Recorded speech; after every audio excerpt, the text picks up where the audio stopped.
Hey everybody, I'm Thizig. If you're having a nice day, I'm just getting a few things set up before we set this stream off. We will be making bread today. I'm gonna make 3 loaves of bread. I don't have a way to show you the inside of the ovens. Have to wait when we get to that point. Okay.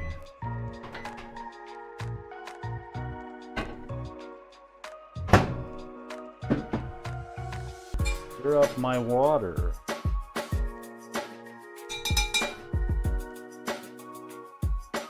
Lukewarm indeed.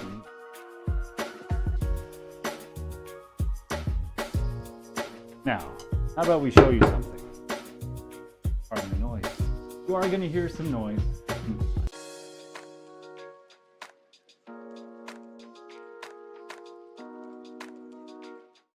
Okay, now if you're wondering why there's a black bar on the right hand side of the screen, that is so chat is visible. Now, to make 3 loaves of bread, you need a bunch of different things, but not that many. In fact, to make bread, period, you don't need all. So to start, I know it sounds boring, but we're going to take water, 7 grams, active dry yeast. We're going to dump it into the water. Then we're going to grab our spoon. Oh, I left my spoon over there. We need the spoon. Okay. Now, with our spoon, we just want to stir it around, right? Just a nice mix in, having a bath, waking up. Warm water is really good because it will wake it up quicker. Cold water will wake it up slower, and really, we want a nice, quick wake. Because who wants to take all day to make bread? Well, I mean, technically we are. Technically.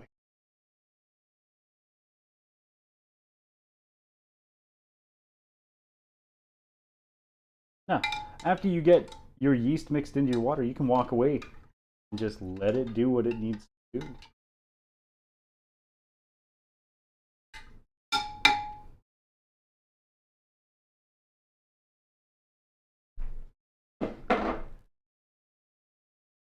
Oh, you know what? Completely forgot. I wanted to add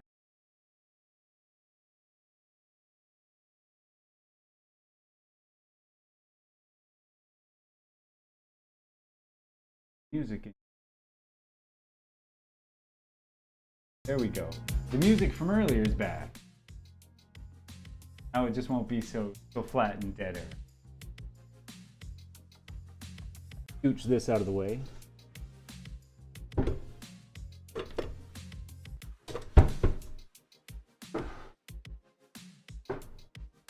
This is our starter. Starter is basically, depending on how you make it, going to be one of a few different things.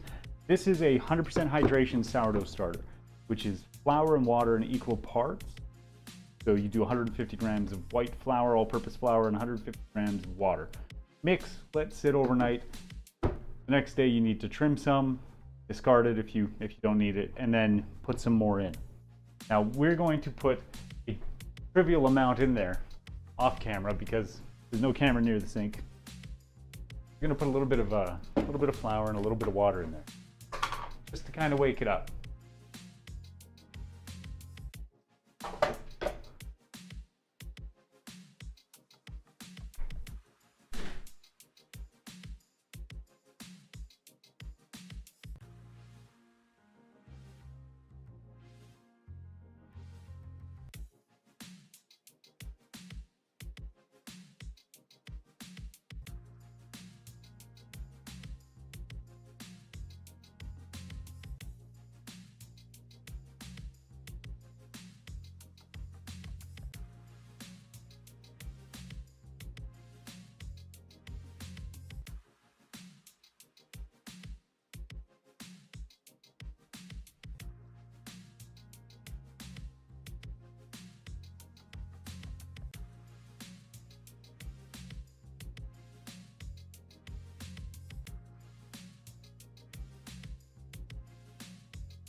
Okay, so I've got that done. I've mixed in about 25 grams of water, 25 grams of flour. This is going to sit here while this starts to bloom. Now you can cover these things. If you cover stuff while you're baking, you're going to help it out, because a lot of what baking comes down to is temperature and moisture control. Really just want to track temperature and moisture. Little piece of plastic, throw it over top. All the heat generated by the yeast that we've got in here is going to make a difference. Stop hugging yourself.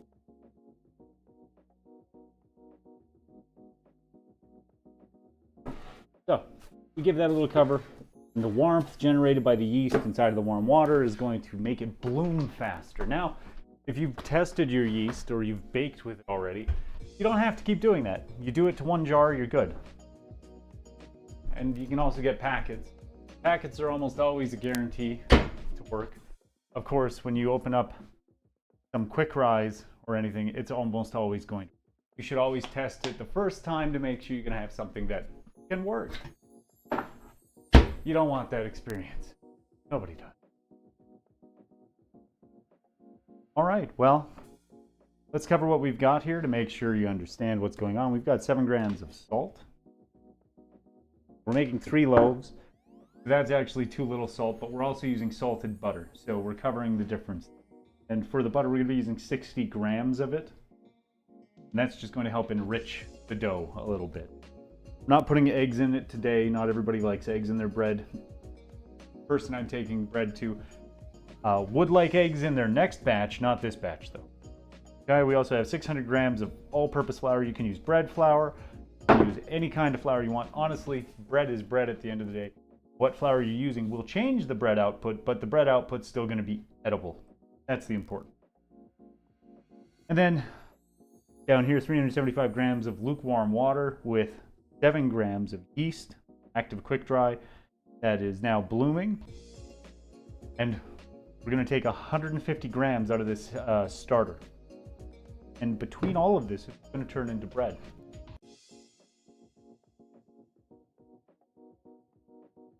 Now, pardon me,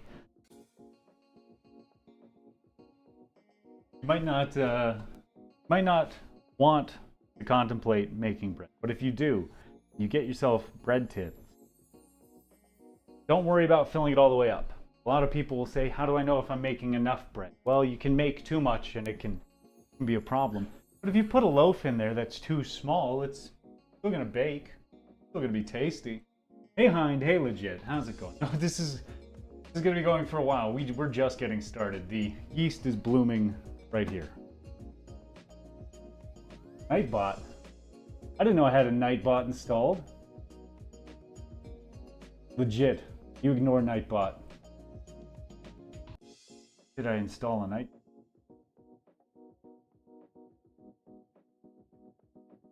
Well, you know what we can do? We can that out while this is blooming, because we have, well, 2 more minutes left on the bloom.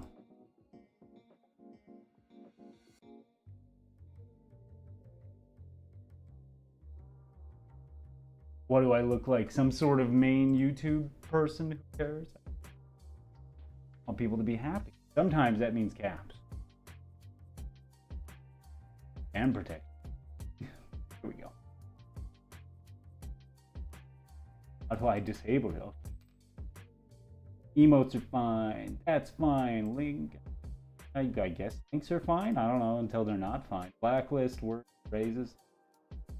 We've got that covered elsewhere. We don't need you for that. Nexus symbols. Okay, well, shouldn't tell you to not apps anymore. You can scream all you want. If the void wasn't here to scream in, what is it here for?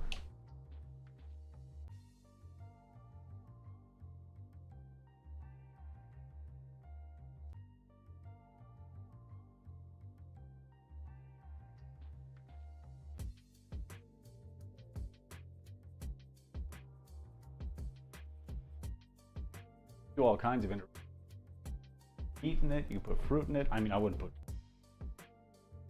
more veggies. Let's be real, nobody wants. There you go, legit.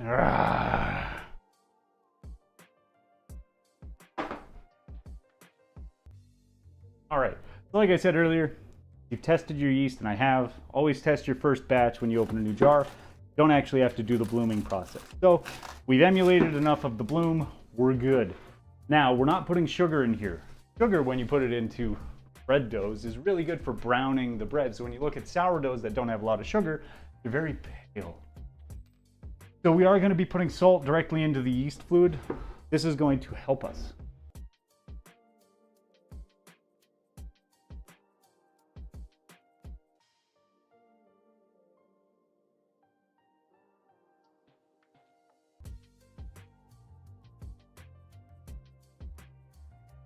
Now, why is it going to help us? Because the person that we're making bread for today doesn't want sugar. They're diabetic, super diabetic. So we're putting a little extra salt in. We're also using salted butter.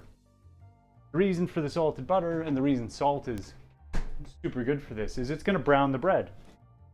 Through the act of osmosis, it's going to draw moisture away from the cell walls of the yeast and prevent it from doing what it does best, which is going to leave some sugar behind, because all flour contains a pretty good amount of sugars in it. This is why you get diabetic off sugar-free bread if you're not careful. But you gotta be careful. Oh, Hind giving a good scream too. I like it. Now, the next thing we need to do with that starter is get it into this liquid. But this we don't want to mix in here. We want to mix in the mixer. Oh, I'm not looking forward to working the butter into the dough. So I think we'll do it melted. I think we're going to do 60 grams melted. Ooh, I don't really want buttery hands today.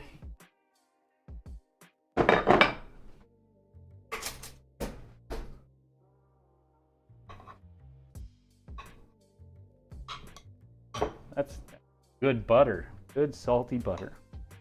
45 grams, 54 grams. Now, again, I know I've talked about this on other streams, but baker's percentages are your best friend. If you don't have a recipe in baker's percentages, jump into an AI and say, convert this to baker's percentages. Hopefully it gets it right.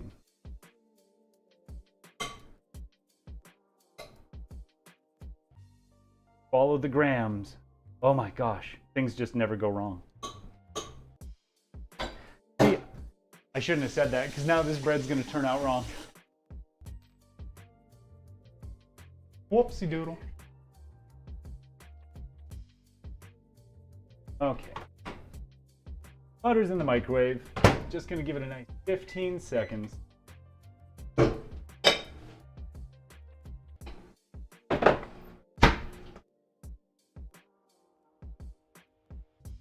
Ooh, okay.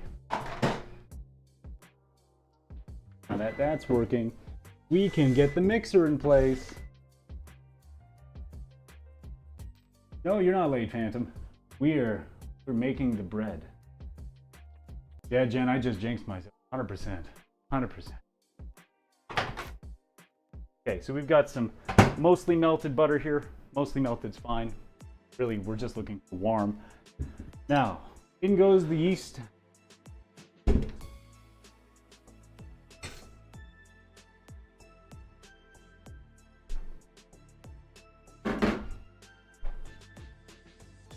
We need to get 150 grams of this dough for starters specifically. So we're going to take this mix bowl right off of here and tear right into it.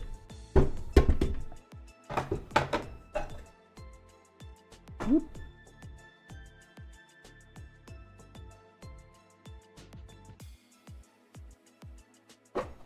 Now,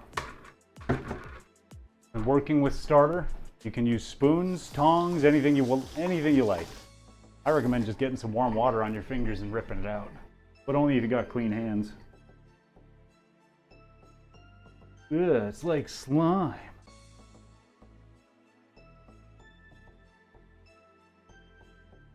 But it's what it's supposed to feel like. Baking is a dirty, dirty art. 90 grams.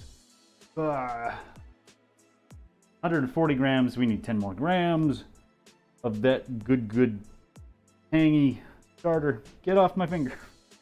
155. Well, 154. We can't take it out, so we're going to be happy with it the way it is.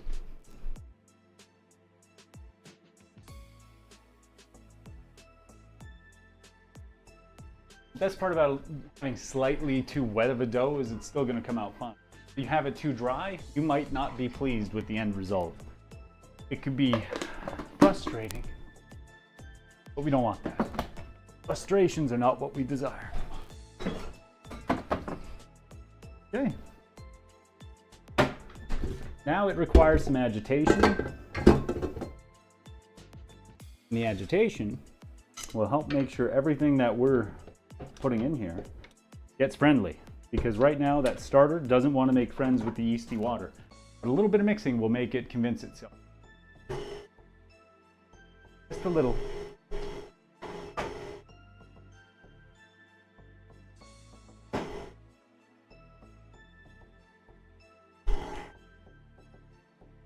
See, I got this here microphone that I can clip on up on here. Just like this.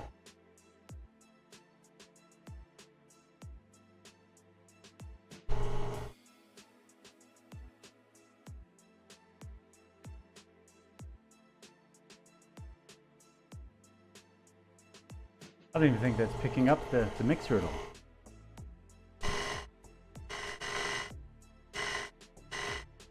I mean, barely. Who cares? The important thing is it's mixing. Now, while this mixes, before we put in our delightful flour, which we will, flour's coming in after this, butter. People will tell you don't put butter in before your flour. I think it doesn't matter. It really doesn't matter. The end result is going to be bread. Might be a little more moist, might be a little more dry, depending on what decisions you make. It will be different, but your bread will be bread. The important thing to remember with bread is it's all about patience. If you can be patient, bread will work. Even if your dough feels like it is completely destroyed and not going to work out, it will work.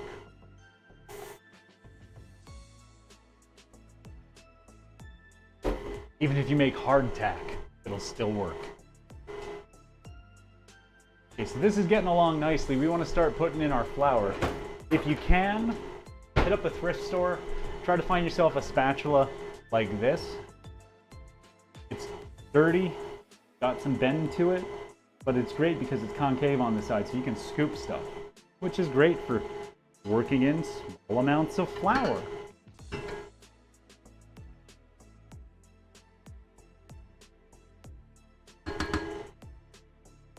Now, when we put the salt in, as I was explaining earlier, with the osmosis affecting cell walls, preventing yeast from accessing moisture, the yeast can't be as effective. So the yeast can't consume as much flour, which is sugar, which means there will be some sugar left over from this process to brown the top of the loaf. To get the sides golden brown, we're going to just smear the tins with butter. It's the tastiest cheat when it comes to browning your bread. Now, why are we adding it a bit on each side, a little bit at a time? And well, that's because we want that moisture to kind of get an even access to this stuff. We don't want anything waiting in line right now. With that liquid butter in there, you really want to get the flour in with it. And if you don't have a mixer, you can do all of this by hand. I'm just using the mixer to make the streaming easier. We will be doing kneading by hand afterwards, though. I find kneading by hand is typically pretty important if you want to get a good idea of what your bread's going to come out like.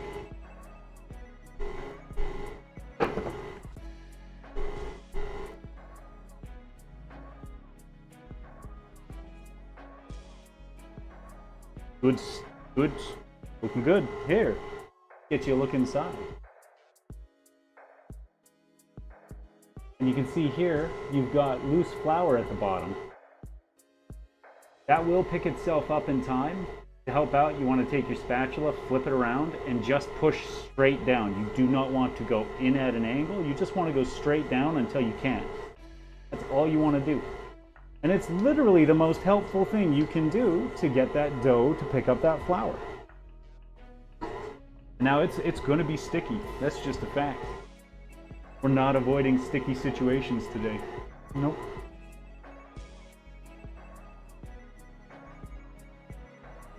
Man, you can't stare at an eclipse without some sort of special glasses or I guess an obscura, but who wants to destroy a cereal box? That's where the cereal lives. Okay, so this is starting to look more and more like a sticky mess, which I like. We like that. Sticky mess is good.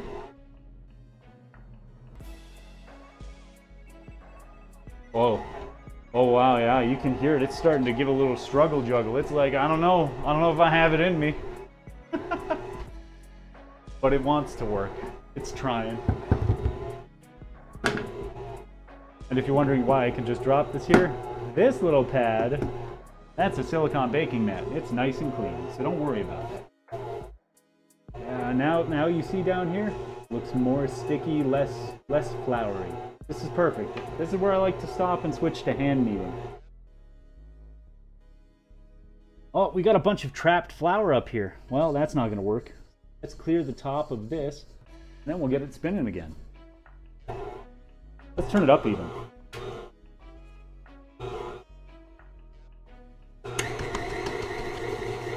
Whoa! I'm kidding. We actually don't need it on because it's done its part. Out you come, little ball of dough. Clear your dough hook if you're using a dough hook. If you're not, don't worry about it. You're already in a bowl. Be happy. Bowls are a good place to be. Now, a little bit of work is going to be done in here because we want to pick up all the flour that's left on the side.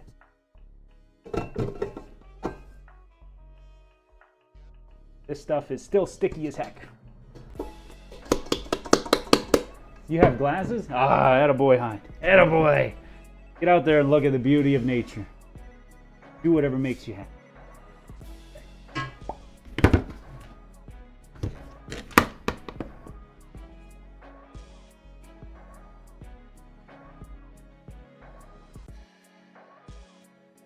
That's too much flour. That's too much. That's too much. Doing this with my left hand was a bad idea. It doesn't matter if we make a mess. Why? Because baking's messy. Nature of the beast. That is going to be messy. There we go. Now this is going to make its way back into this bowl because we want it to proof in this bowl. Now there's a couple of different proofs that we're going to do. We're going to do this proof. We're going to do a first shaping proof and a final shaping proof. What's the difference? Well, your bulk proof, really, really useful. Going to make a lot of your dough gluten build up. The gliadin and the glutenin creating huge chains that become interconnected in ways you love. When I knead the dough, I really like to knead it kind of towards what I'm going to be doing with it later. So, you know, I'm kind of doing a dough fold for the shape of a bread loaf. If we flipped it over right now, it looks like a giant bread loaf, which is great. Remember, the mixer only replaces about 6 minutes of kneading. You do it all by hand.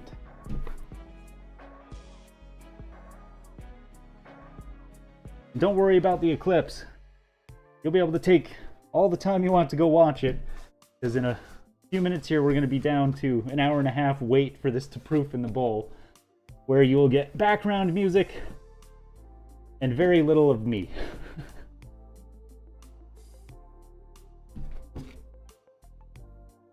It's more than enough flour. Now, the reason we need gluten is because it will allow gas to build up from the yeast, which is so useful. That's where you get the delicious little pockets of air, little bubbles of delightfulness. Capture all of your almond butters and everything. You know, the good stuff. So this is pretty much where I'd like it to be. Now I'm going to turn it into a ball.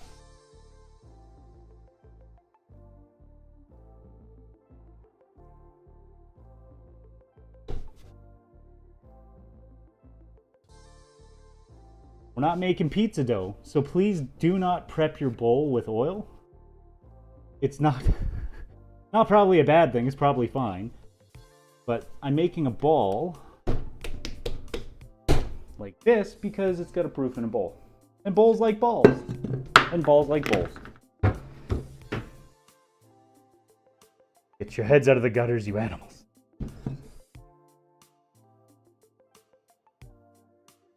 A bunch of loose flour.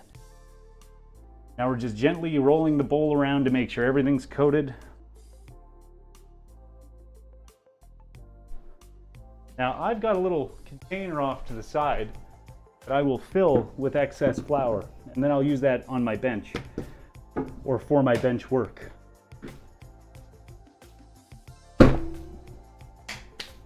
That's done. That was really the hardest part. Everything after this is pretty easy, but there's an hour and a half of waiting now. I suppose there's a little bit of cleaning.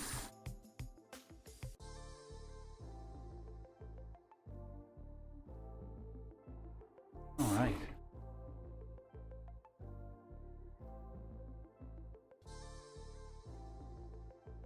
Okay, well, I'm gonna body this one microphone back into the kit because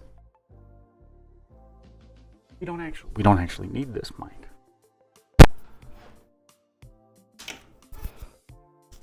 Sorry for the loud noise you might hear.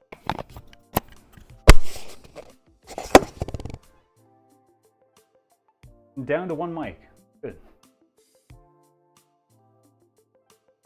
So I like to cover my my doughs with plastic. Really useful for me because it allows heat again to stay trapped. Later when we talk about the baking process, everything that's involved in that. That's why water baths are so useful. Really ties back into why moisture. That's the whole game when it comes.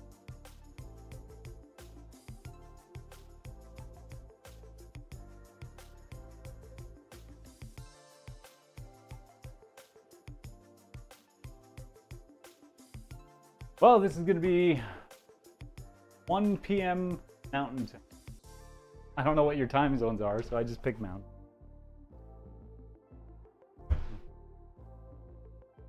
While this is proofing, I'm going to start cleaning. So I should tighten the plastic up around the edge a bit. One of the things you really want to look for when you come to check your proof is that it's applying pressure to your plastic, if you're using plastic. Sometimes, depending on what you're doing, you want to let it proof uncovered. I like to cover it. Useful.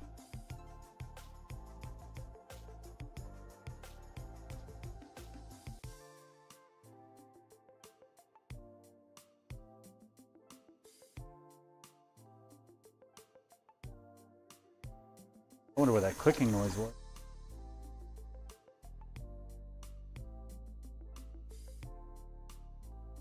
That's all right.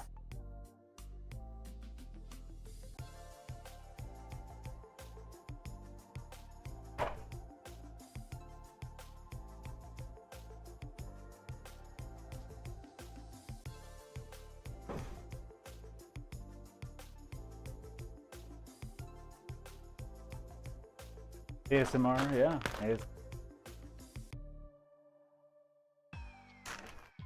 You get to hear, because I set up a camera. I didn't go to the hassle of setting up multiple cameras. You know, with the USB extension, carry webcam.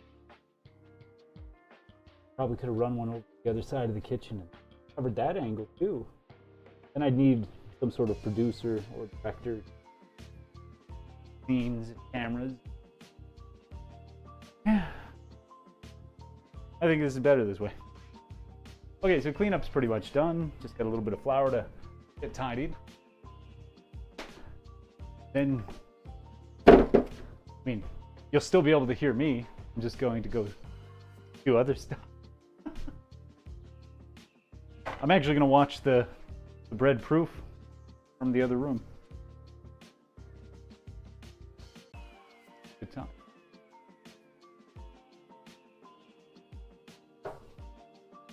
Always clean up while you work. Getting the baking, cooking, if you want to spend more time in the kitchen. Really get comfortable with the idea of cleaning up after yourself while you work. Do that at the end when you are most ready to sit down. will be close to sitting down as you, unless you just want to be lazy. I mean, I'm not your father. You don't have to clean anything you don't want to.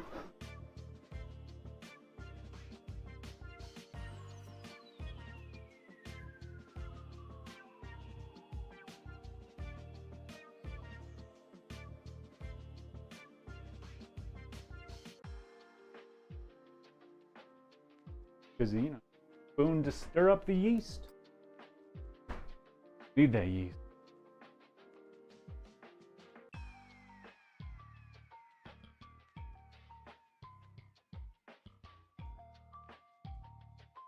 Then we've got the 3 loaf.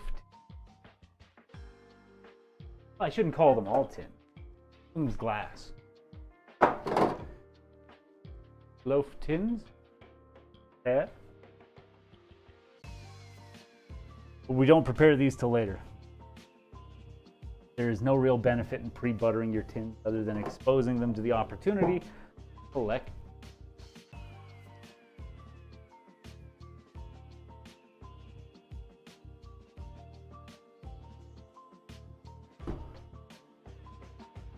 This dough will go into this tins, last tin. It'll be a good day. Be a good bread. Oh yeah, I keep talking about the osmosis process and how that helps. I'm sure we've covered it. That makes this bread super duper handy for people who are diabetic. Now, flour over oil at the bottom of a bowl. Dough is still wet. It's going to absorb that flour that's down there. Saw how sticky it was when we worked on it. So it's not super bad to have less sticky dough. It will be less sticky later as the gluten builds. We're going to be pretty gentle with it. The next phase of working with this, cutting it into 3 equally weighed out doughs that we roll into dough shape proof inside of their tins under towels. But today we'll be doing it under plastic, so you can see. Typically we don't like using plastic, wasteful and bad for the environment, so I use these towels. If you've ever worked in a kitchen, you know these towels, seen these towels. You either love or hate these towels. I love them. You can get them pretty cheap at kitchen supply stores. $5 for a dozen, and then who cares? Anything can happen to them. You won't be upset because they didn't cost you $70 from Bed Bath & Beyond. Frankly, it's just a better pick. At least mine.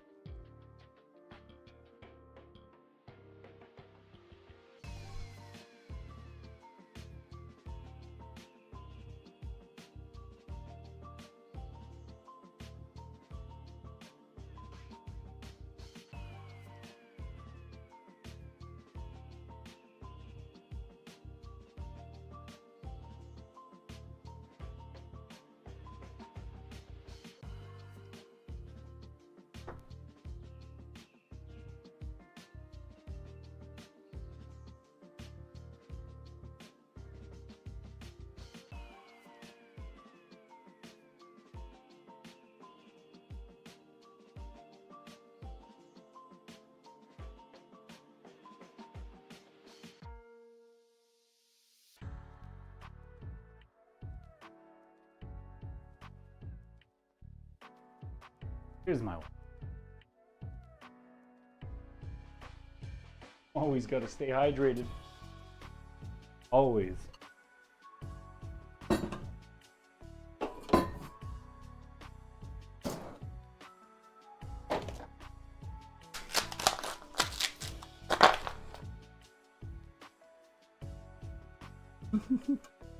So I've got these mics and they've got magnets on the back. My pocket just got attached to the fridge.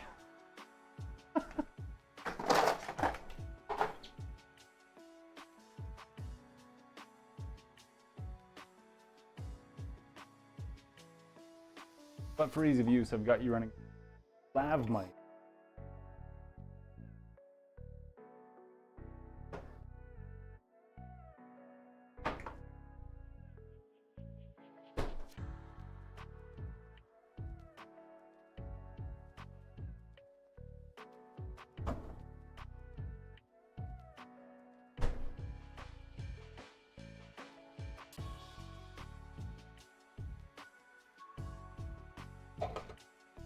The weather's getting nicer, which is wonderful. Bye to the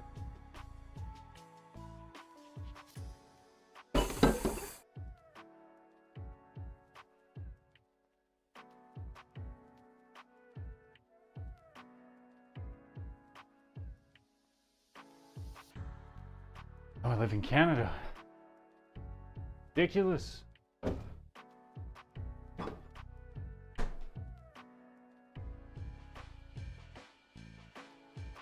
Who now? Picture what you're all looking at. Of course.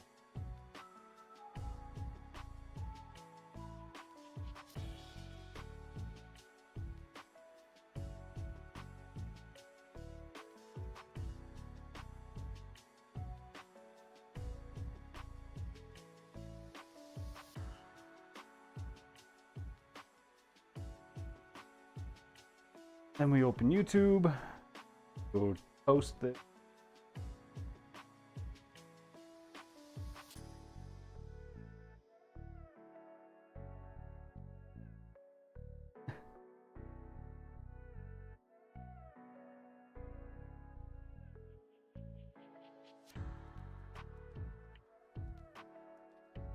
Copy, paste, copy and paste. The importance behind saving yourself time. There you go. And this will be in the Discord if you're in the Discord.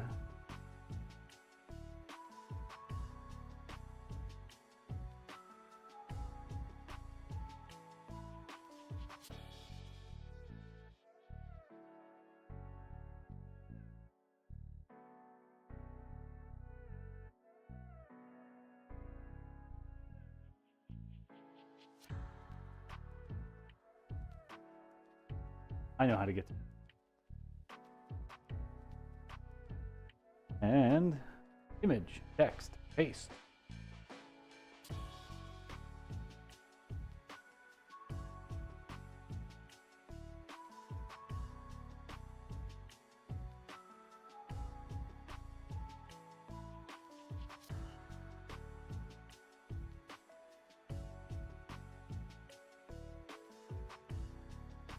All right. Yeah, literally, this is just going to be boring for the next hour and a half.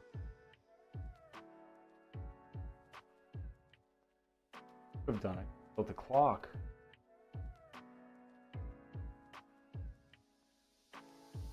I mean, I've got time. Do that now, right?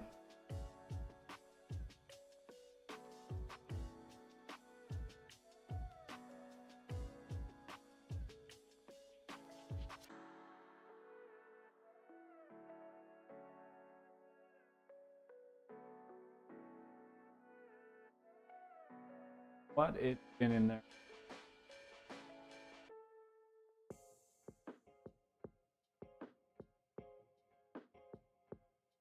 About 20. I've been wandering around and up. Let's go get a timer built. 1 hour trend.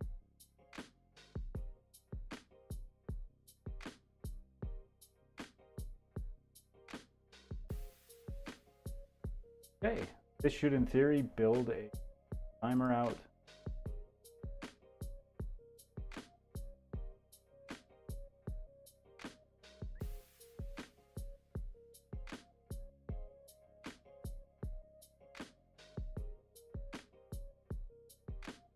It should be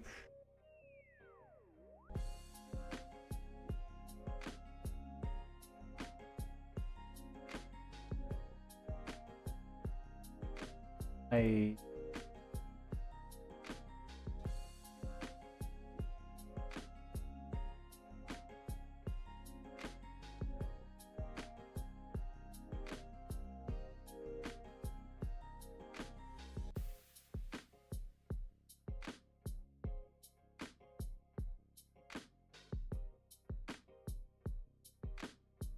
Oh wow, yeah, my counter title. I probably should have configured that a little bit better.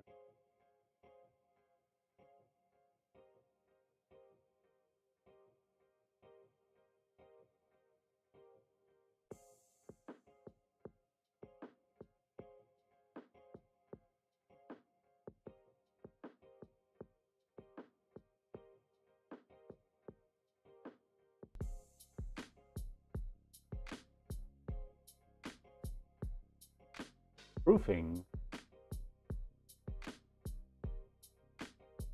in. Okay, if I go and put this new one in, it should look much.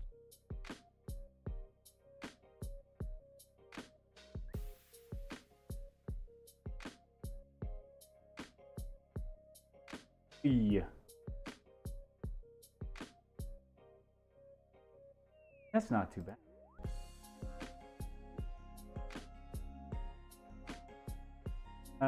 Probably should have.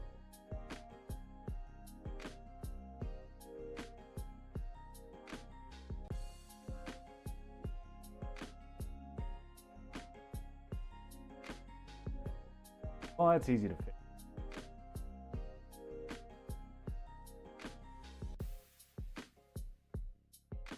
That's hilarious.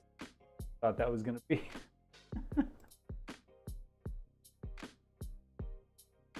Okay. We'll remove that. Circles are pretty off-putting.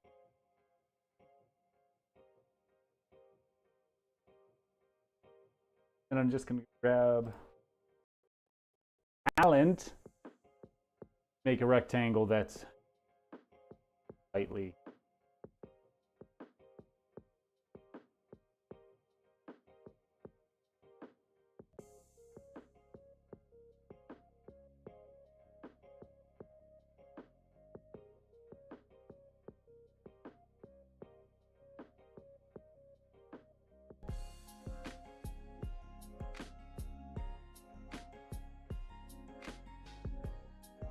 See, I was about to go make something when just one room over.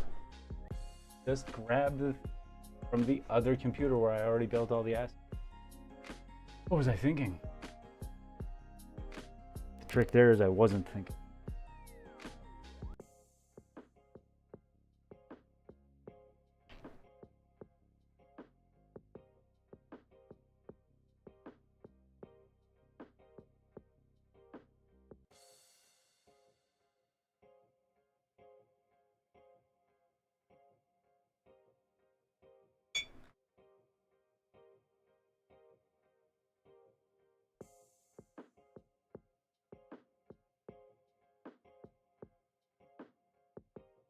Oh yeah, that steamy plastic, which you can see there. The evidence of proofing process generates.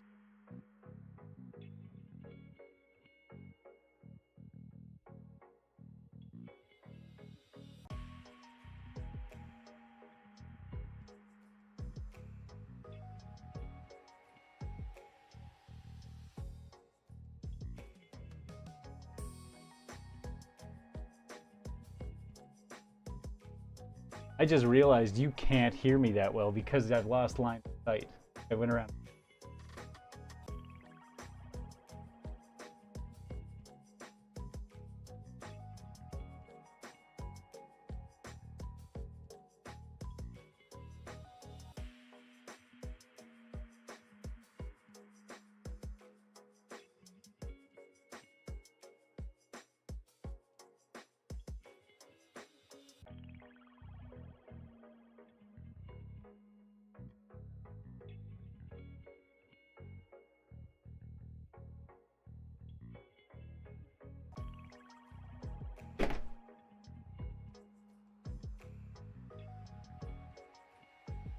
So funny thing, if I'm in the other room, you can't hear half the things I'm saying. Ah, delete this.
There, that looks. Turn the music up. And mute my mic. I'm gonna go be busy, so be back. I'll be watching you. And obviously I'll reply if I see people, but I'm gonna mute my mic since you can't hear me in the other room.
That's correct. Happy Bread will be done proofing, and you got it.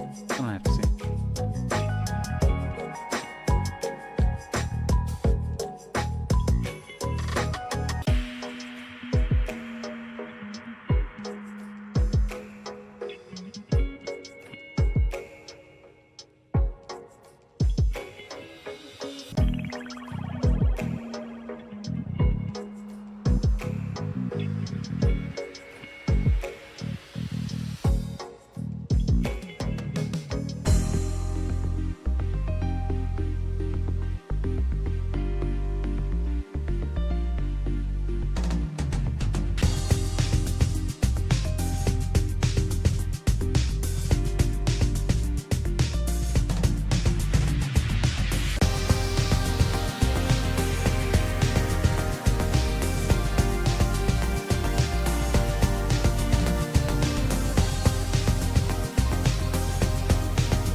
That's correct, Case. There is a dough proofing in front of you for the next 51 minutes, and then it's going to be turned into loaves, which are going to be baked. And those loaves are going to be eaten by people who love bread.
Sorry, I'm in the middle of building a few things elsewhere. But so what's the plan for these 50 minutes is literally just let you watch bread proof. Okay, literally, that's all. Right now I'm building a Obscura lens, so the eclipse may be observed and enjoyed. And right now, I mean, for the next 41 minutes, is bread going to proof? It's actually going to reach all the way up to this plastic and probably try to spill itself over a little. Because this is 3 loaves worth of bread. This is a lot of bread, but the artisan KitchenAid should be able to handle it. Alright, back to building this Obscura.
If you thought you saw something earlier, and if you think it looked like pizza, let me assure you, it was trash. We got that pizza from a place we were at last night. I took 2 bites out of the slice. I had to throw it all out. It tasted like I was biting into oily plastic that accidentally found a tomato and decided it should hang out. I'm gonna make pizza. We're gonna do a pizza stream sometime in the near future. I want good pizza now. Bad pizza's bad.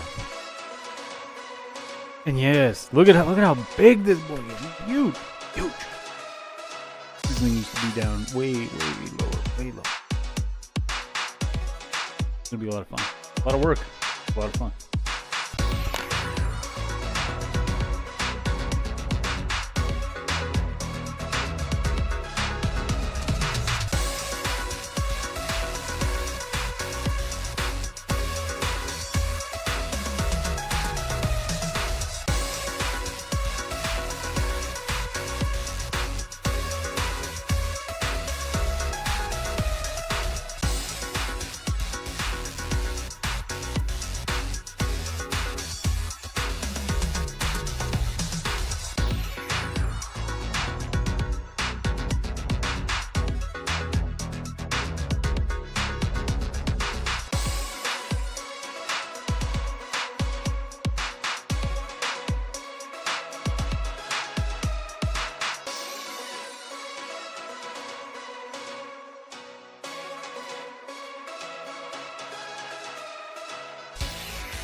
So the bread, its proofing is coming along so nicely. Look at how big that, it's gotten so big. It's so big. It used to be so much lower.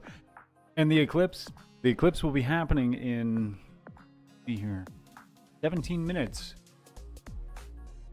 And I'm probably going to be outside staring at it with my bare eyes. No, I'm kidding. Don't look at an eclipse with your bare eyes. That is the most dangerous thing you can do during an eclipse. Build a camera obscura if you need to, or get some glasses, or really fancy, get some nice glass that can do it. But just make sure you're checking to make sure you're getting real glasses. Counterfeit ones are a problem. People capitalize all the time. Anyway, so yes, in 12 minutes, the proving process will be done with this.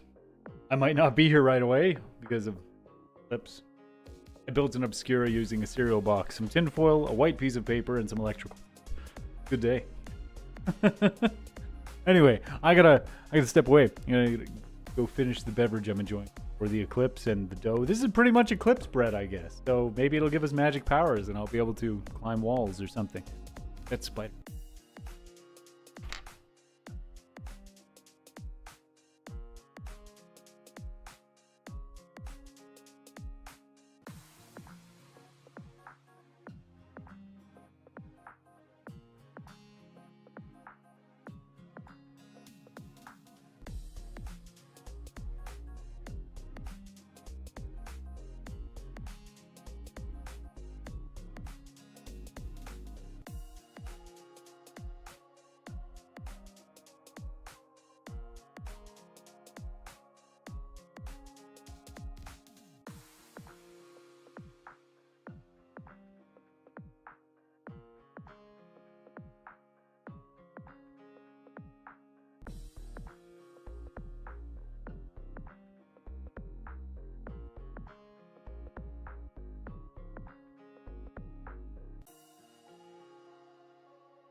So the timing is pretty great. The proofing is completing and the eclipse is starting soon. In 6 minutes, we will have the most total part of the eclipse happening, but we're heading outside to check it out now. So yeah, the bread will do what it's going to do. I'll be back when I'm done not burning my eyes out.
All right, so the eclipse has been observed, and that was neat. I found out that you can make polls in chat. I don't use the YouTube default. I always use OBS, and I can't make a poll from OBS, at least not yet. It's interesting. All right, let me get ready, and we'll get this next bit going.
Okay, I'm back. And we're ready to get to work in the next section of efforts here. You don't need the mixer for anything, so I'm going to be pulling it out of the background and setting it off elsewhere.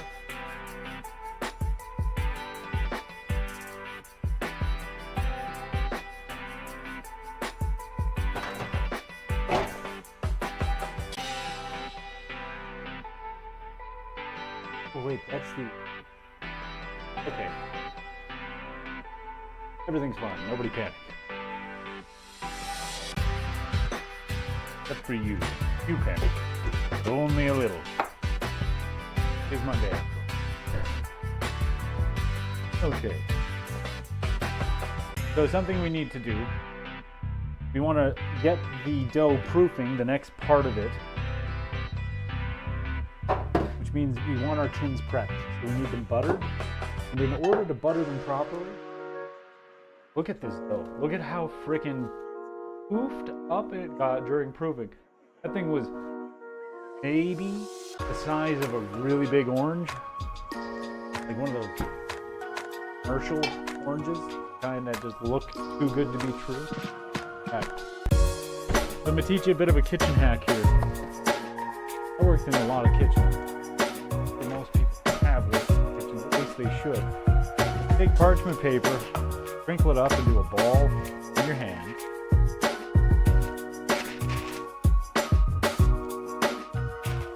We're going to use that to cover all these tins in butter. Why butter? Because we want to brown the bread. We're not using sugar. We're not putting in so much salt to make enough to help.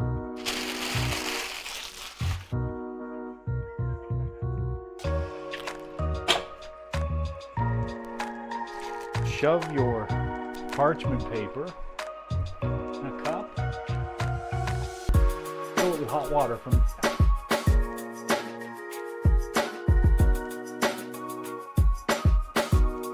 Push it down on it while it's in the water, while it's in the cup. There's going to be a bunch of air in there. So make sure you're moving the air around.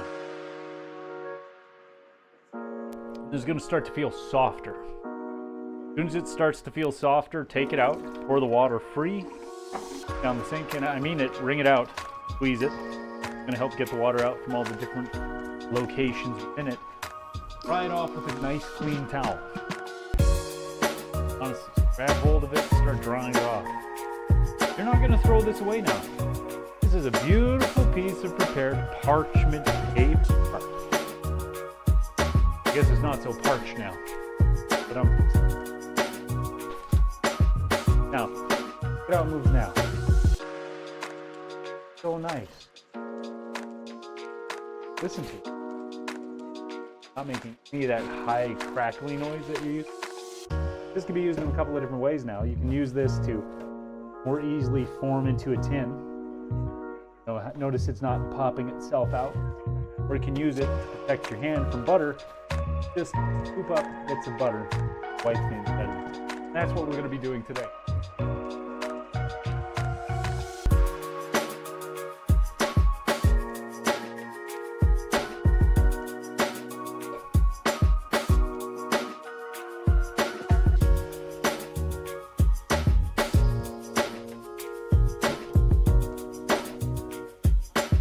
Always make sure you clean your tins too before you use them. I did that before we went live. Not a fan of dirty food. So most people. Some people don't care. Some people are like, nah man, I'll eat it. There is no floor rule. If you'll eat it off the floor at any time. We don't do that.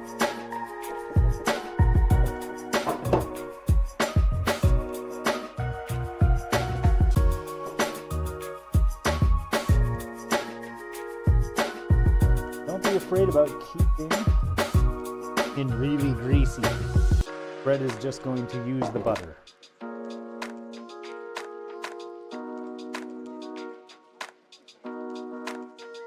Right here, this parchment paper trick really overcomes a lot of people's gripes with butter on tins. They just don't like getting greasy fingers. It takes a couple of good washes to get that feeling off.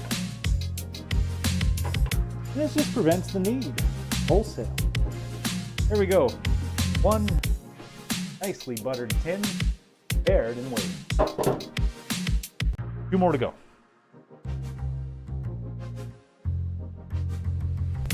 And what's great is butter.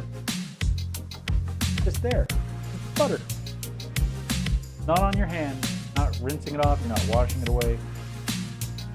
There. Now, if I sound like I like butter, it's because butter makes most things better. Butter makes most things better. Butter, butter, butter, butter, butter, butter, butter. Okay. Getting real slick in there with all that good butter. And you don't want to do this with margarine. I really mean it. Butter. Don't do the inside of your tin with margarine. It'll probably burn. You won't like it. The bread will absorb it and become very oily. This will help brown the outside of the bread. It will become buttery and a little greasy, yes, but margarine just makes it very oily, in my experience. Maybe where I'm at in the world, the margarine's oilier. What do I know?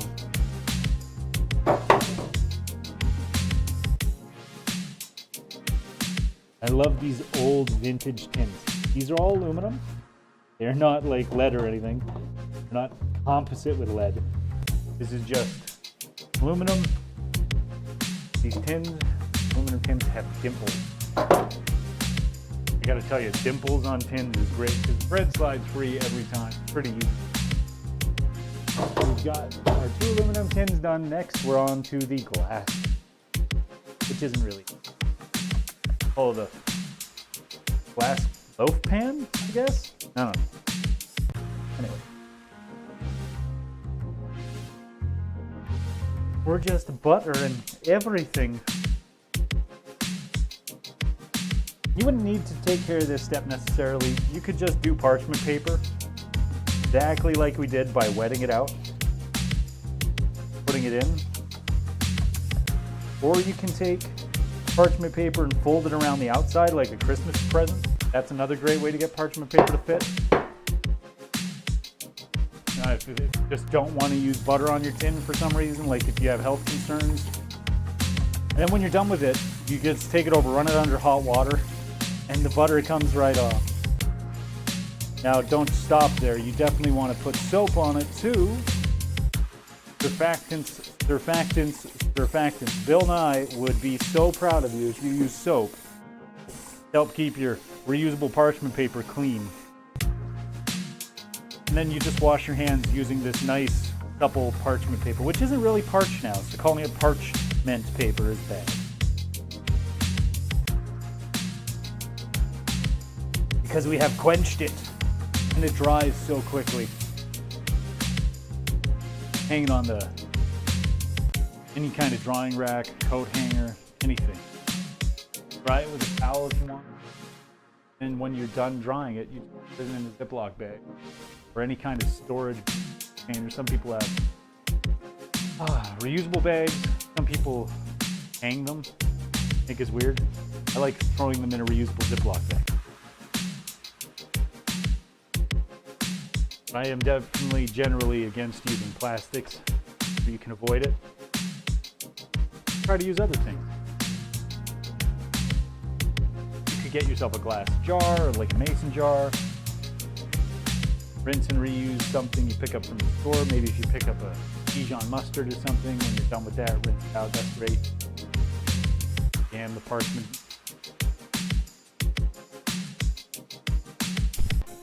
After I get the bulk of the water off, I just flail it around like a fool. That. I'm sure you saw that. And the dough is poofing up even further. My gosh, that thing is tremendous. Okay, got that hanging up on a dry towel on the arm of the oven. Now it's time to get to some doughy work stuff.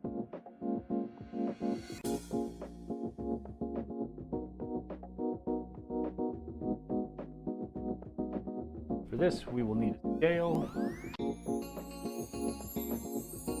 Need to know the whole weight of the dough, so we can divide it into threes. This help.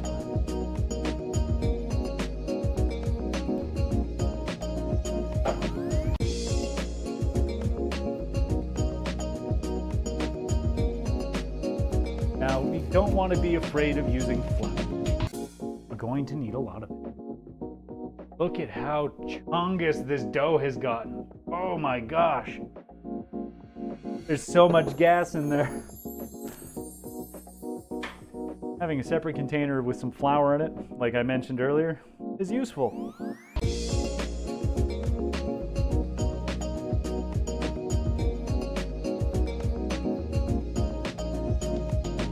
Okay.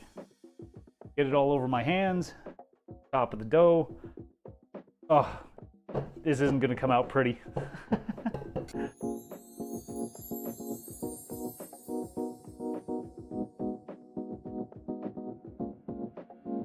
We're knocking the gas out right now, which is fine. I'm going to reproof.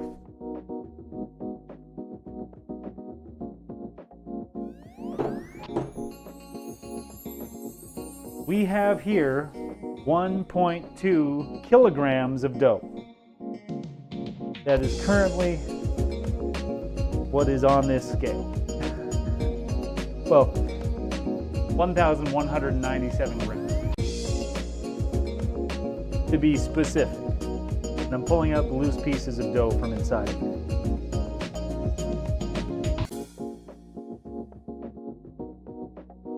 Okay.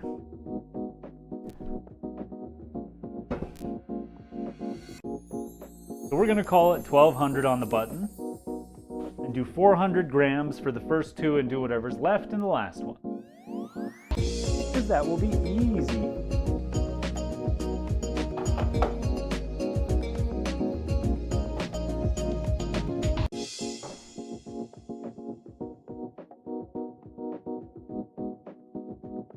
Good dough, don't you know? Okay. Bench knife costs like $1, $2, depending on where you go get it. Do not go to a commercial store owned by a corporate interest if you can help it. Don't go to a mom and pop store. Go find an industrial kitchen supplier. Literally your best friend in this moment. Sell you this stuff at the same price they sell it to commercial kitchens. So think of any chain restaurant you've been to, they have things in there that last for like 5 years, but it's getting constant use all day by a dozen different hands that are working hard with it. Put your bench knife nicely, this thing will be around for like 3 generations before it really needs any work. Nice stuff. So I got the parchment paper that I had hanging to dry. It's all dried up now. This nice soft stuff, and we're going to use it on the dough next. We've got it over the scale. Good. So make it easier to figure out the weight approximately, kind of squared up. Then go in and do your cuts. Don't worry. You don't have to go crazy hard. You don't have to be wild with it. We're looking for 400. I got 300. You don't have to get it perfect. It's like Play-Doh. Just get what you need until you've got what you need.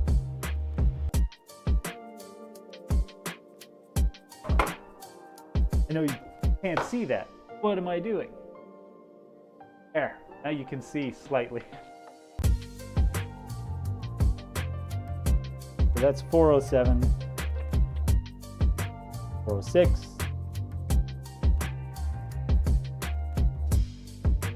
402, 401,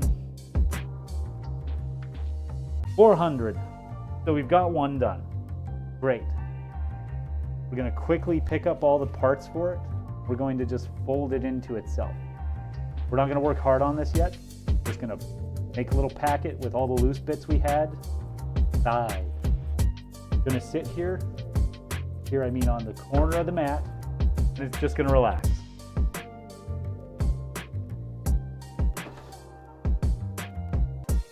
There we go. Now you can kind of see what's up. Next, we need another one, another 400 grams.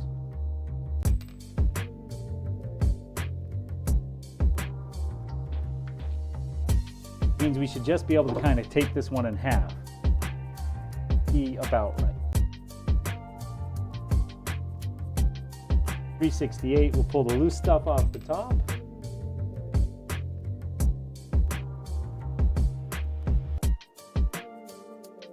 80, 400. There. Scoop it up. All of it in the middle.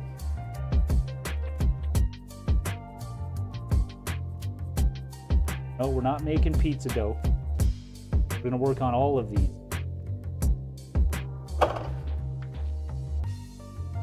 Important part for what comes next.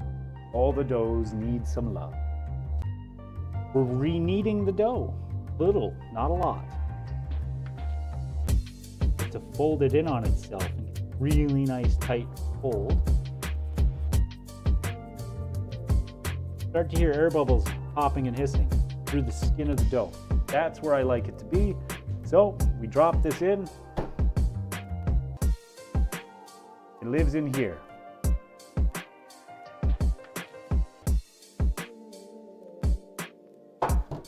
Next one, same treatment, but this one, you want to fold in all that really dry flour. We don't want to leave a bunch of dry flour on top. Even if it does have some sourdough starter, not the goal. Try to work it in. Again, I like to fold like this until you hear the dough hissing through the skin, or the gas hissing through the skin of the dough rather.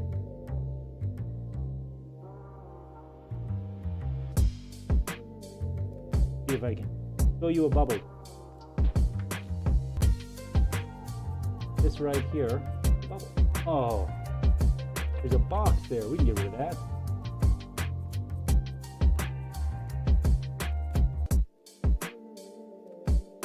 That's what we're looking for, is we want those tiny bubbles to start showing up from this fold.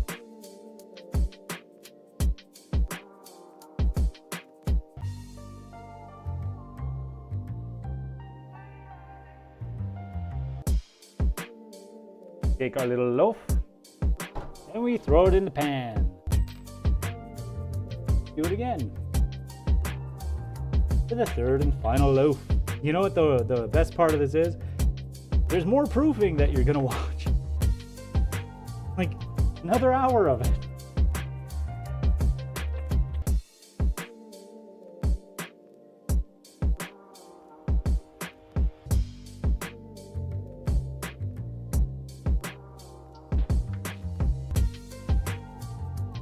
worked all of the seam together in here. Flip it over, all the work that we pushed onto the end. Underneath, pins are hidden. Into the dough, or into the thing. Man, words.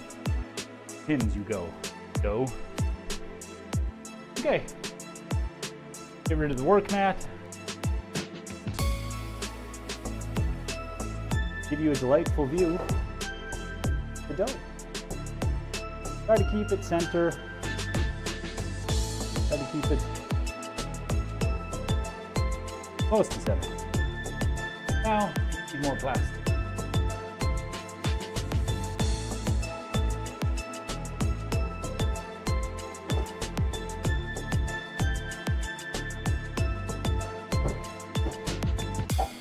There we go. That's gonna please somebody's OCD. Not mine, but somebody's.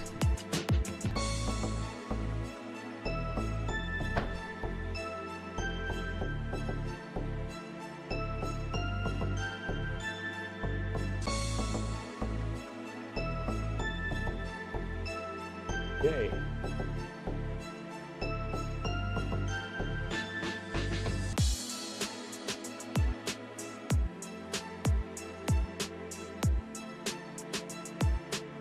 Those are loosely covered, ready to rest.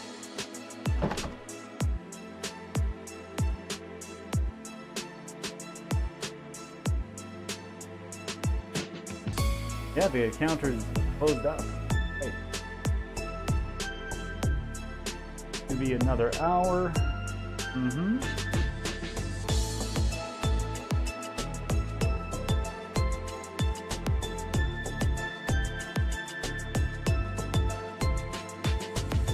So this is shape proofing. That means the dough's shaped, and it's now obviously going to keep its shape as it proofs up into these containers. Yeah, okay. That's good. That's a fair concern I just had. Good job, Rain. We're going to put some flour on top of all of these, just in case they get up to touching the plastic.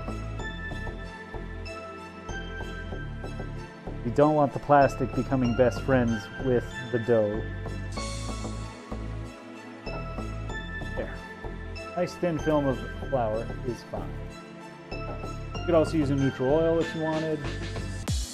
But again, not really making pizza. Don't really want to make oil. As after smearing butter all over everything. I'm a funny guy.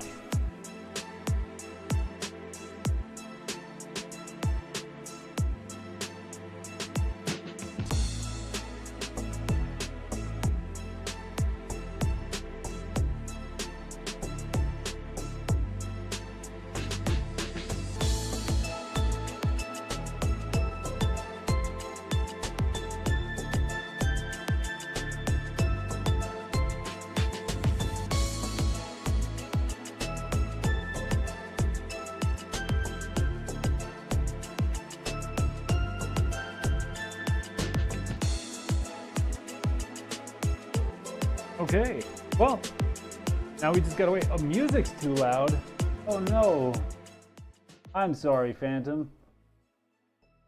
Ah, legit happy bread, delicious forbidden Easter eggs. That's fair. These could be delicious forbidden Easter eggs. I didn't realize.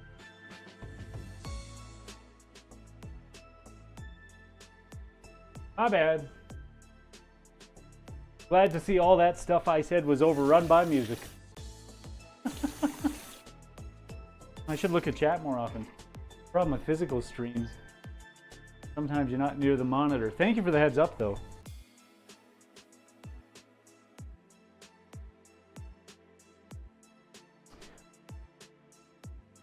So yeah, now these loaves are going to proof for an hour. We'll see them fill up the pans. Then we're going to bake them for about 40 minutes. The trick with bread is you can bake it low and slow, high and fast, but if you go too high and fast or too low and slow, you won't get bread, you'll get something you can't eat. So, people will often say 350 Fahrenheit, you know, always there, always 35 minutes, whatever. I like 400 with a water bath. halfway through, take the water bath out. When you're done, take a brush, you smear all the butter that's going to be in the bottom. You rub that on top of your bread. Softens it up. If you don't, you get a nice hard crust. Often don't like a really hard crust.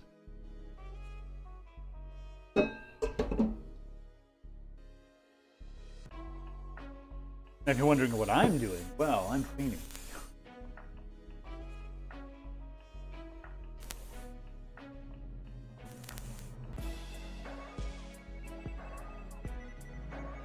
You know what's crazy about the music? It even has a -10 gain adjustment. Still too loud. So I just turned the whole slider down. Sorry.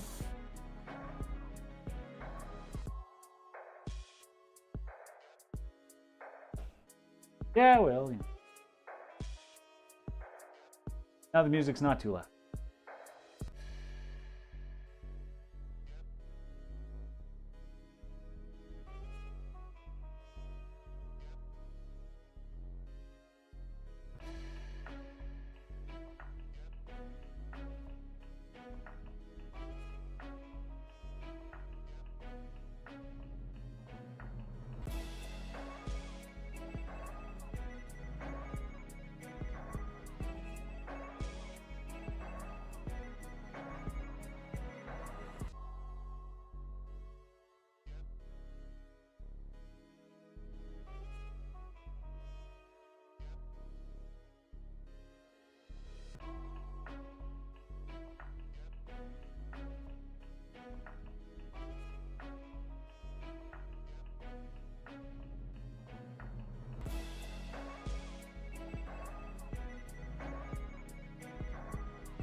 For water bathing your oven, not all ovens require it.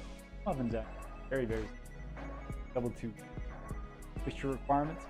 But you know, if you're not in the 1%, you could stop by a thrift store and get yourself a tin tray like this. Just fill it up like a 1/4 inch with water. Put it on the bottom rack of your oven. When you start warming it up, you want that water to be steamy before you put the bread in. Not be an afterthought.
I set up OBS on this laptop last night. So I'm just noticing strength.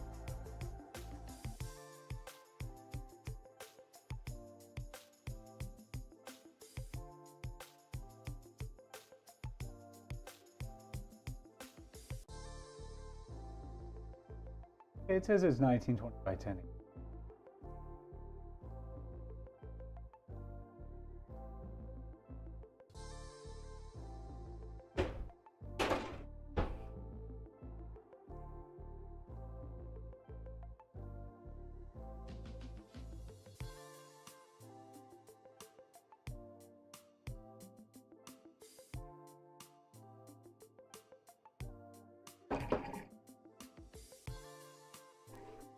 Also, that whole thing at the beginning of the stream where I was suggesting that you needed to activate your starter by putting in flour and water, that's not entirely true. You can use a starter without activating it from the fridge or overnight. Like, feed your starter every day if you room temp, every week if it's fridge temp. But if you do work with a starter, pull from it, you need to feed it, right? So if you're doing a sourdough bread, don't want to use yeast, like the quick dry active yeast. You will need to make sure it's fed before you use it so it wakes up, it's active. Otherwise your starter is not going to actually do anything. You want your starter to have to work a little. Now if you got yeast that you're incorporating like we did, you don't actually, because you're going to reactivate it within the process. Also, using it in the process itself will activate. Cutting and float process to test your starter really is just to make sure it's going to work. It should have enough gas trapped in it to float if you drop it in room temperature. But you might see it sink like a rock. Doesn't mean you got to throw it out, but most people do.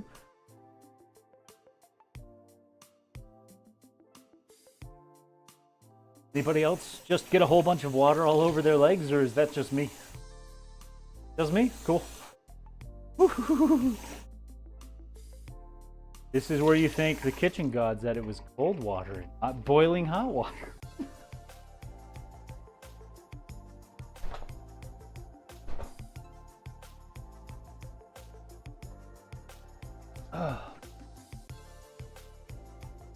What do you think the god of the kitchen's favorite instrument is?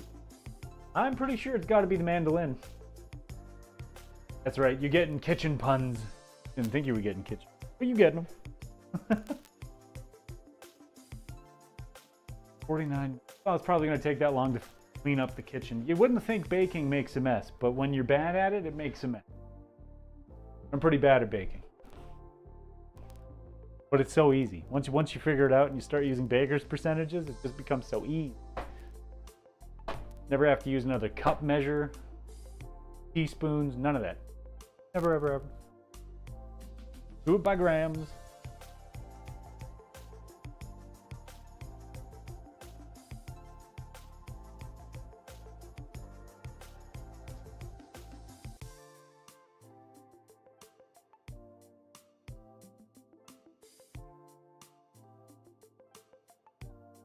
Go to the kitchen work on. Oh, they're so good. So good. Use them for baking. Maybe we should do, not now, future. Time for cookies.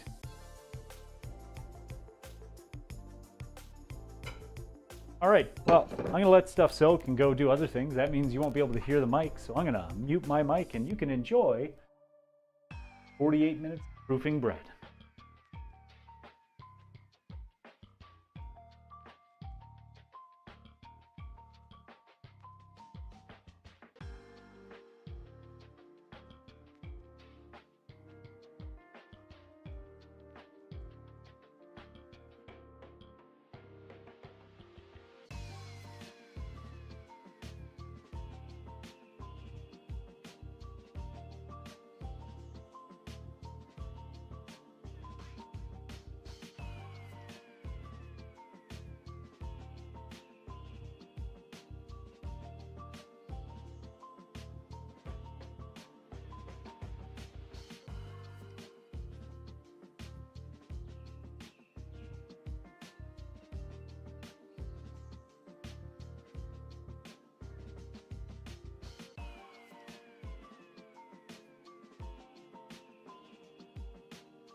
Stream's coming up on 3 hours. Don't forget to stay hydrated and do something to make yourself happy.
All right, I'm gonna get the oven preheated, and I'm going to set it for 380.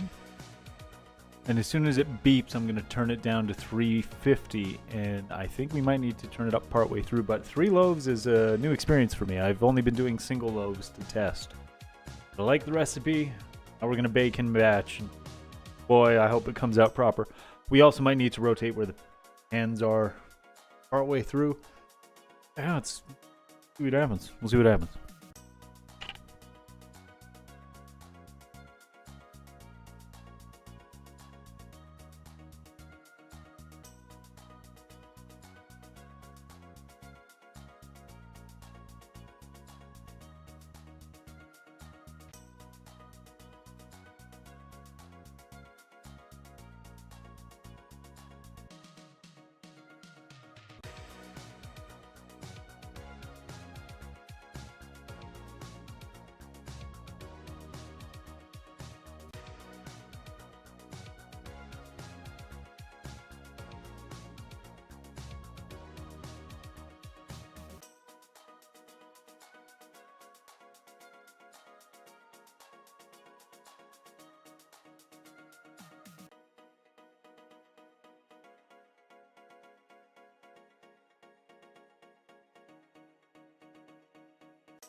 And if you're wondering why the temperature ramp up and bring down, it's because I want to get that water bath that we've put in. If you're not familiar, or if you're just joining us, I don't know why you would, but bread's delicious.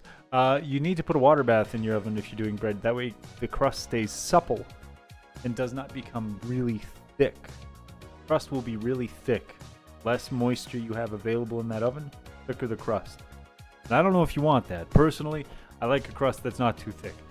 I really think that's where a lot of kids hate crust, is store-bought stuff ends up having a thicker, harder crust to get through. This will be so easy to eat. We'll love it. You'll love it. Everybody will love it.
Okay, so let's bake some bread.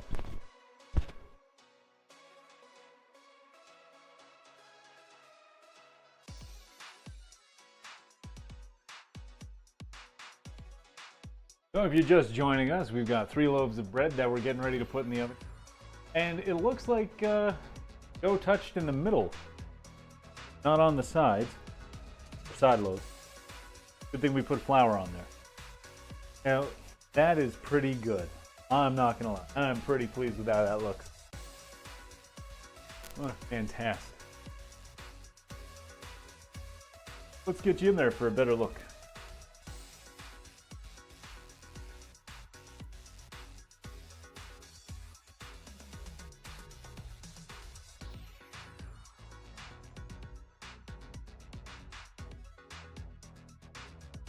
Ooh, that's some good bread.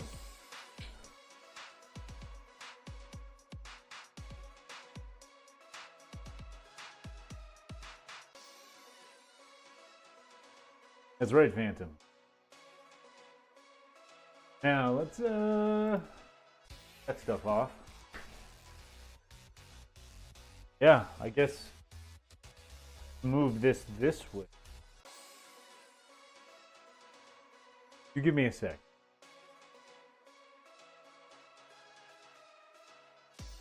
Let me change that to bake. There.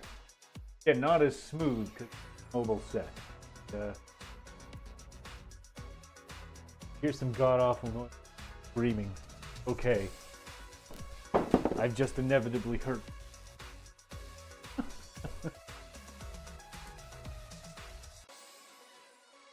Promise, I haven't touched the breads. Ah, see, the parchment paper is no longer supple, but it's much easier to work with after you crinkle the absolute heck out of it. Okay, I'm gonna move a whole table now. So I'm gonna mute my mic so you don't hear any loud noises.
Okay.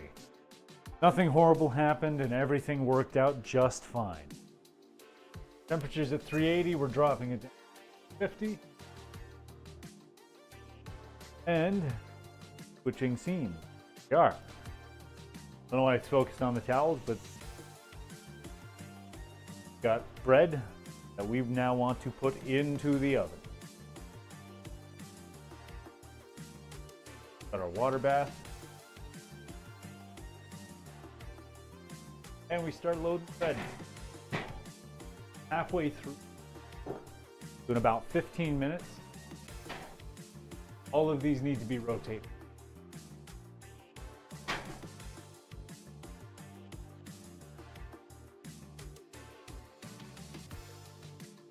All right.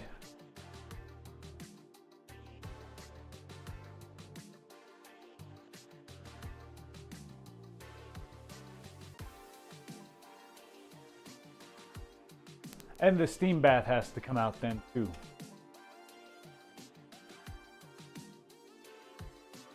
Well, I mean, that's that.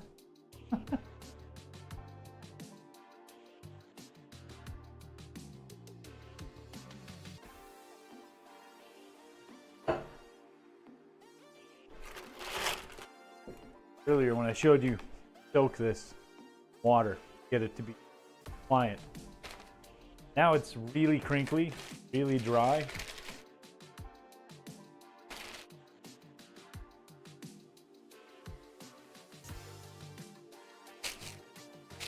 That's why I like the Ziploc bag. Just fold it up, put it in a drawer, whatever you like.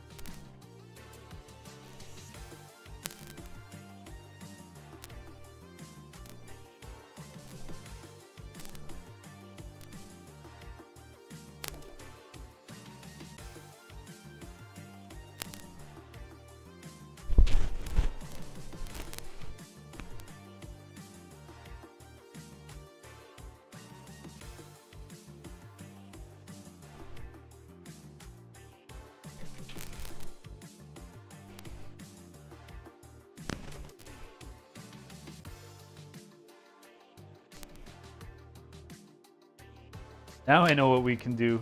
Pass some time. You know me. You're probably gonna groan. But how about some magic tricks? I swear I heard groans.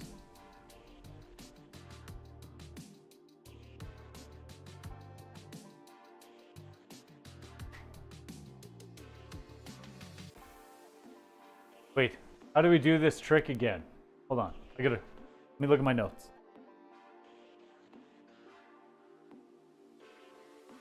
Okay, I did that one wrong.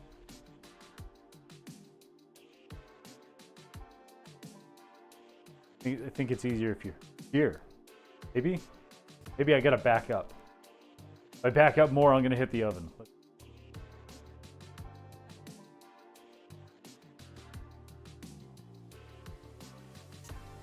Hey, it's a trick, I guess.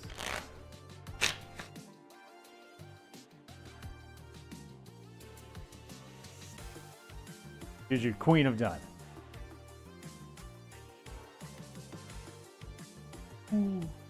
Now it's a 10 of Spades. Try this one.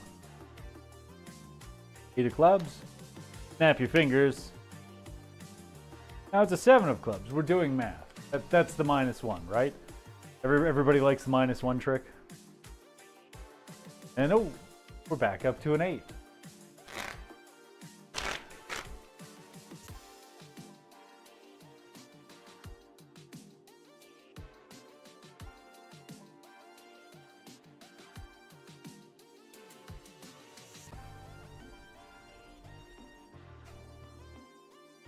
Oh. Middle of the deck. We'll get rid of it. We don't need it, right? 7 of Spades. Into a Queen of Diamonds. What? Okay, well we want the 7 of Spades back. Thank you. Now let's put the 7 of Spades in the middle of the deck. Snap fingers. Oh, it's back. Okay, we'll put it in the middle of the deck again, okay? 100% deck, middle. It's in there. Right? Good. Okay. Now, we're going to snap fingers. We're going to make it come to the top again. Now, I said the 7 of spades, not the 7 of clubs. Okay, so we'll put the 7 of clubs on the bottom of the deck. Snap fingers again. Not the 2 of spades, the 7 of spades. We'll put that in the middle of the deck. Okay. I don't want the 7 of clubs. We want the 7 of spades. So see if we can do just a little bit of magic to get it to work for us. Oh, it came back. I keep going out of frame. This isn't going to work. I'm horrible at keeping it in frame. Unfortunately, that felt like an hour, but it only took 5 minutes. All right, I'm going to go busy myself. I'll be back when this timer starts being annoying.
All right, we're getting close to taking the water out, and then we're going to rotate the load. Oh, so important, rotating of the load.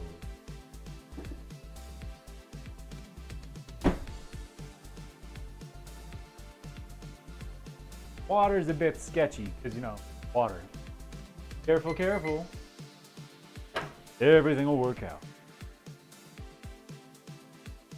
Oh, towel down.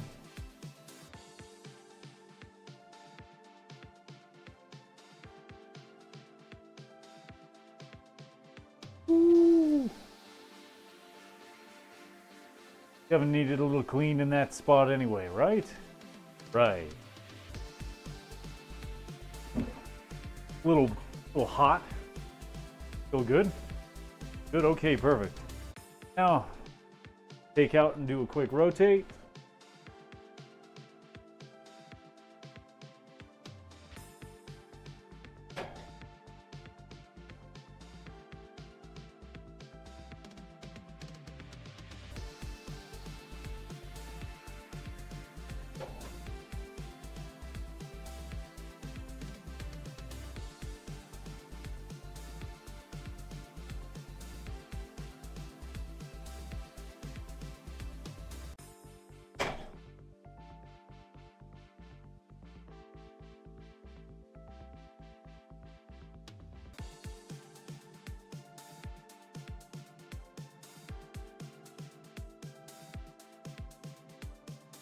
Hang out there.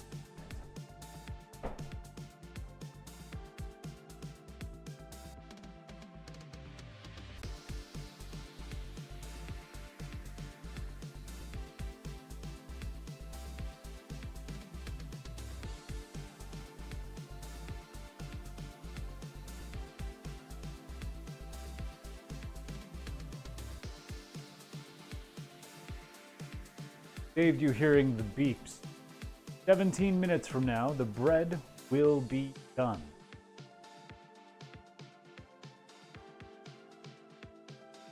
Well, see you in 17 minutes.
Okay.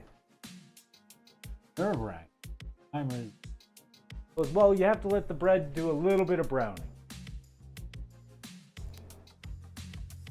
I think I am pleased with the results so far. Look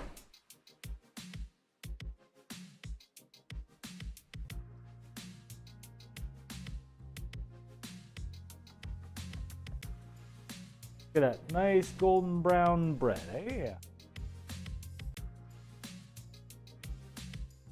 Nice. Let's get it on the table. Well, not on the table. I mean, let's get it on the, well, you know.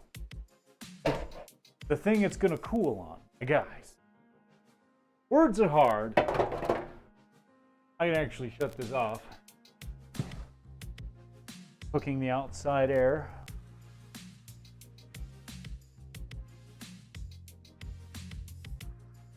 Tasty, tasty bread. There is no butter to be scavenged from the bottom. We'll just have to go and grab our parchment paper and use it to smear some about. Last laden one. Bread is ready. Okay. I will... Not sure. Glass one. Now, you know what? Glass one, you cool down in here. You shouldn't sit. Okay. Well, I'll give you the nice reveal. Just a moment. You'll have to let me get everything.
Who is ready?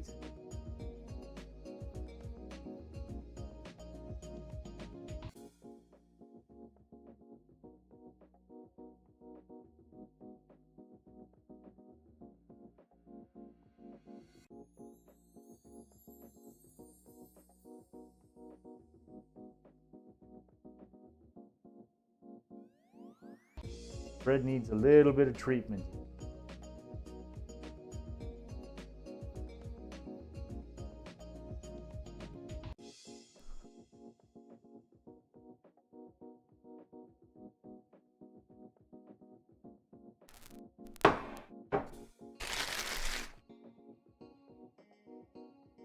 And after you get your parchment paper wetted out the first time, every time you need to get it done after that, it's just much easier.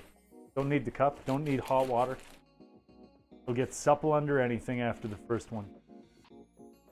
All your chores easier. When it comes to doing stuff like that. Won't help you vacuum.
Well, that bread is well buttered, very warm.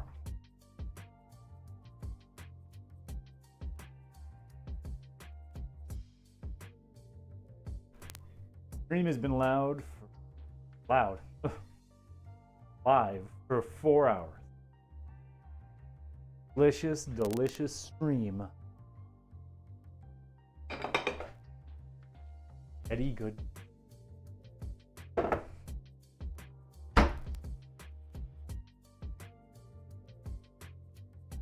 Well, that's pretty much the stream, y'all. I'll send a picture of what it looks like on the inside later, but I'm gonna go and deliver some bread. Not all this is for me. 3 loaves is a lot for a week, and I know some people need bread. You have a good one. I'll catch you next time. Don't forget to like and subscribe. We'll be streaming later, but that will be games, not baking. I hope you enjoyed this. I'll catch you next time. Bye. But yeah, we're not actually taking a break. We're actually done. Boop. There we go. Now we're done.